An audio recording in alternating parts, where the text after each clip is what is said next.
Hello, this is Fred Rowe from Sierra Bright Dot Fly Fishing Guide Service. I've been teaching, guiding, writing, and lecturing on fly fishing since 1982. Well, let's get to this week's fly fishing report for August 8th to the 14th. Well, I think 14th is back to school day. So for those of you going back to school, sorry. For the rest of us, awesome. Means less people out on the waters fishing. So yeah, we're going to take advantage of that. So where are we going to fish?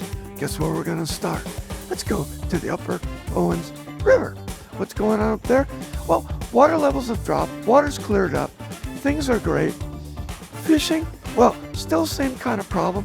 About the time that the hatches are coming up, guess what? Wind comes up, blows them off. So there hasn't been a ton of dry fly action. No hoppers. I walked mile and a half, saw 4 hoppers. The other day, I saw 5 or 6. So maybe it's getting a little better, but not enough really to get the fish feeding on hoppers. So what are we fishing on the surface?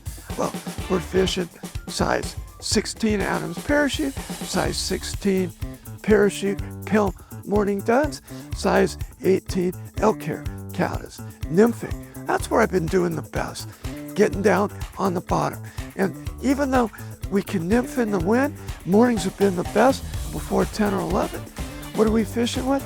Well, size 18 olive quilligons, size 16 and 18 beadhead flashback pheasant tails, and size 16 beadhead flashback gold rib hares.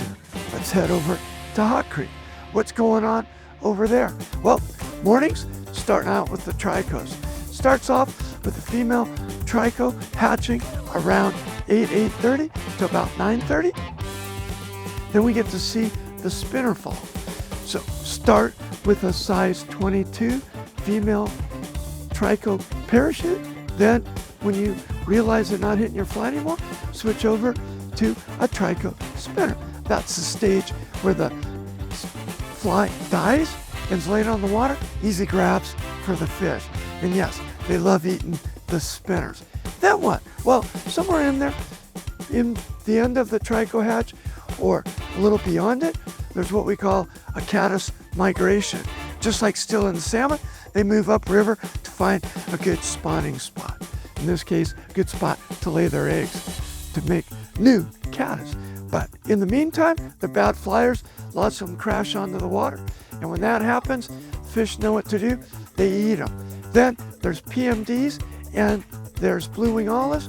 Fish both PMD parachute in a size 18 and fish your blue wing olive parachute in a size 20.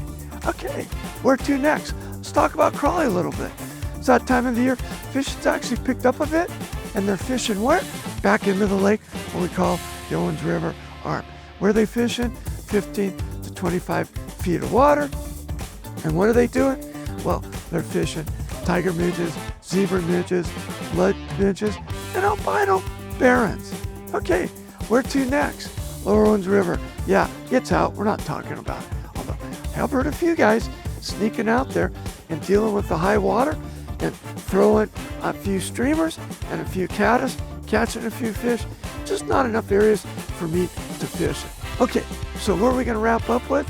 Well, usually we're going to wrap up with my favorite, Bishop Creek Canal. Yeah, it's still hot out. This week it's supposed to be hotter again. So what are we doing? We're fishing early in the mornings using midges, and we're using pheasant tail mayfly imitations. And what mayfly imitations are we using? Size 18 olive quilligons, size 18 beadhead flashback pheasant tails, size 18 tiger midges, and zebra midges. Try throwing some dry flies.